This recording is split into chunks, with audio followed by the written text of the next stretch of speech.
Welcome to the Health Dialogue. I'm your host, Angie, and today we're diving into a fascinating topic that might revolutionize how we think about diabetes and high blood sugar. Joining us is Dr. Boo Hoot, a PhD in oncology and molecular biology, and a leading researcher in breast cancer with a special focus on gut health and cancer development.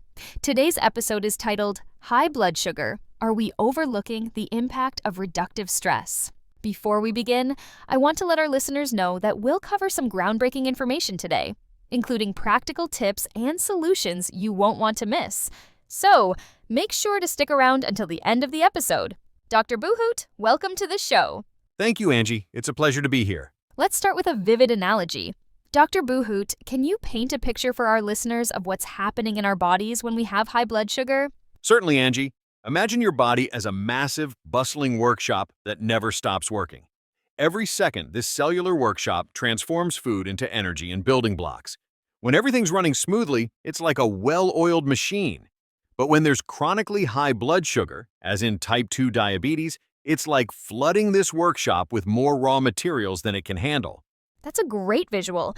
So what happens when this cellular workshop gets overwhelmed? Well, chaos ensues. Picture an old I Love Lucy episode where conveyor belts clog, half-finished products pile up, and machines malfunction. In our cells, this chaos manifests as something called reductive stress. Reductive stress? That's not a term we hear often. Can you explain what that is and when scientists first became aware of it? Absolutely. While we often focus on oxidative stress, reductive stress is actually the hidden spark that sets off a harmful chain reaction. It occurs when there's an oversupply of electron-carrying molecules in our cells, particularly one called NADH.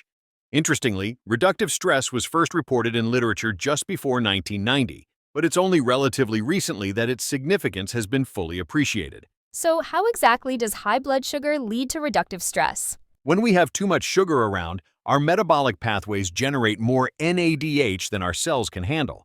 This creates a sort of traffic jam of electrons in the mitochondrial electron transport chain. These excess electrons then start leaking onto oxygen in erratic ways, forming reactive oxygen species like superoxide. It sounds like a domino effect. What happens next? Exactly. This reductive stress sets off a cascade that ultimately leads to oxidative stress. The two work hand in hand, pushing the system toward what we call an oxidative meltdown. This helps explain many of the complications tied to long-term high blood sugar. Wow, that's quite complex. I'm sure our listeners might have some questions about this process. If you're following along and have any questions, feel free to send them in. We'll try to address some of them later in the show or in future episodes. Can you, Dr. Boo Hoot, elaborate on how this affects our mitochondria and enzymes? Certainly, the influx of sugar creates what researchers call electron pressure in cells. This is particularly problematic in pancreatic beta cells and liver cells due to an enzyme called glucokinase. As a result, we see low oxygen consumption in cells, sometimes referred to as pseudohypoxia. Even though oxygen might be present, the cell's ability to use it effectively stalls when electron carriers accumulate. A key enzyme called glyceraldehyde 3-phosphate dehydrogenase, or GAPDH, becomes blocked. This enzyme is like a traffic cop directing the flow of carbon units in glycolysis.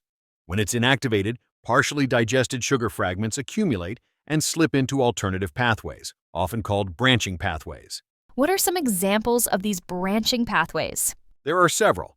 The polyol pathway turns sugar into sorbitol and then fructose, increasing NADH and draining NADPH. The hexosamine pathway decorates proteins with sugar-like attachments. And a third pathway leads to the creation of advanced glycation end products, which distort proteins and spark inflammation. These pathways sound crucial to understanding diabetes complications. Listeners, if you're finding this information helpful, we'd love to hear from you. Share your thoughts or experiences with us in the comments section below using the hashtag #HealthDialogue. Dr. Boo Hoot, this sounds like it could have serious consequences for people with diabetes.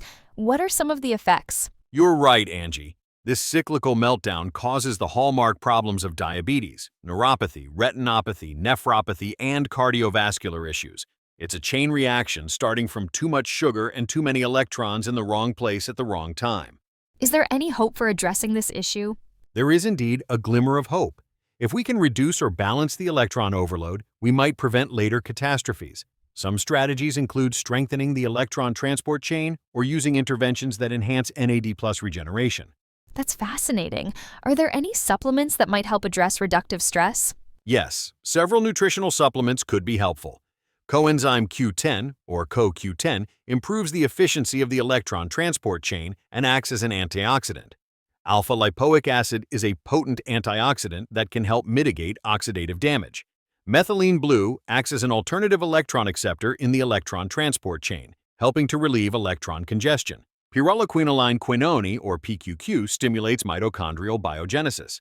And certain B vitamins play essential roles in various metabolic pathways. For instance, riboflavin, or vitamin B2, is crucial for the electron transport chain as it's a precursor to FAD, a key component of complex 2. Niacinamide, or vitamin B3, is a precursor to NAD+, which is essential for proper electron transport. And thiamine, or vitamin B1, is crucial for glucose metabolism and mitochondrial function. That's a lot of information to take in. Are there any other strategies to address reductive stress? Absolutely. Beyond supplementation, dietary and lifestyle changes can make a significant impact. A ketogenic diet may help by reducing glucose availability and increasing NAD+ levels. Intermittent fasting can trigger cellular repair processes and may help balance the NADH-NAD+ ratio. Regular exercise can improve mitochondrial function and increase NAD+ levels. These are fascinating strategies, Dr. Buhout.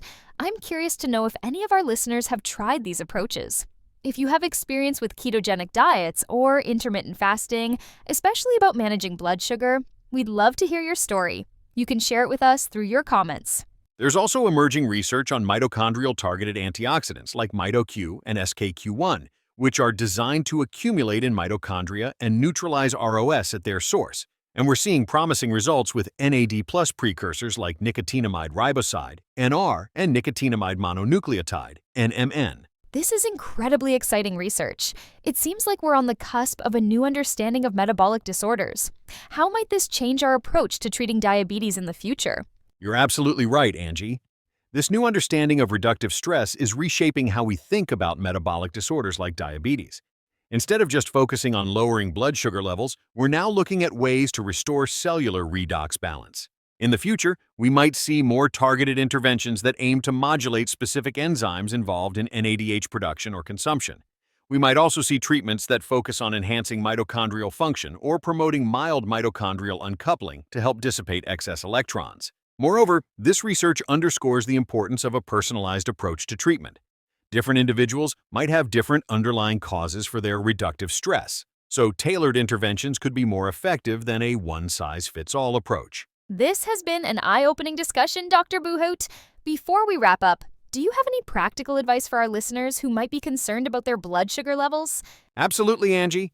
While managing blood sugar remains crucial, there are several things people can do to support their cellular health. First, focus on a balanced diet rich in antioxidants. Foods like berries, leafy greens, and nuts can help combat oxidative stress. Number 2, regular exercise is key. It not only helps manage blood sugar, but also improves mitochondrial function. Number 3, consider intermittent fasting, but always consult with a healthcare provider first, especially if you have diabetes. Number 4, manage stress through techniques like meditation or yoga. Chronic stress can exacerbate metabolic imbalances. Number 5, ensure you're getting enough sleep. Poor sleep can disrupt metabolic processes and contribute to insulin resistance. 6, stay hydrated. Proper hydration is essential for all cellular processes. And last but not least, number 7. If you're considering supplements, discuss with your healthcare provider to ensure they're appropriate for your individual needs. Remember, these strategies can complement but should not replace conventional diabetes management under medical supervision. Thank you so much, Dr. Buhout. This has been an incredibly informative and exciting discussion. To our listeners, I hope you found this episode as fascinating as I have. Remember, understanding reductive stress offers a new perspective on managing metabolic disorders like diabetes. By addressing the root cause of electron imbalance, we may be able to prevent the cascade of oxidative damage that leads to complications. As we've learned today, controlling blood sugar remains crucial, but it's just one piece of the puzzle. Good nutrition, regular exercise, stress management, and potentially targeted supplementation all play a role in maintaining cellular health and preventing reductive stress. On the other hand, we'd love to hear your thoughts on today's topic. What surprised you most? Do you have any experiences related to managing blood sugar that you'd like to share? please leave us a comment in the comment section below. If you're dealing with diabetes or are concerned about your blood sugar levels, I encourage you to discuss these concepts with your healthcare provider. They can help you develop a personalized plan that takes into account this new understanding of cellular metabolism. Remember, if you enjoyed this episode, please rate and review us on your favorite podcast platform. It helps other listeners find our show, and don't forget to subscribe so you never miss an episode of the Health Dialogue. Until next time, stay healthy, stay curious, and keep the dialogue going.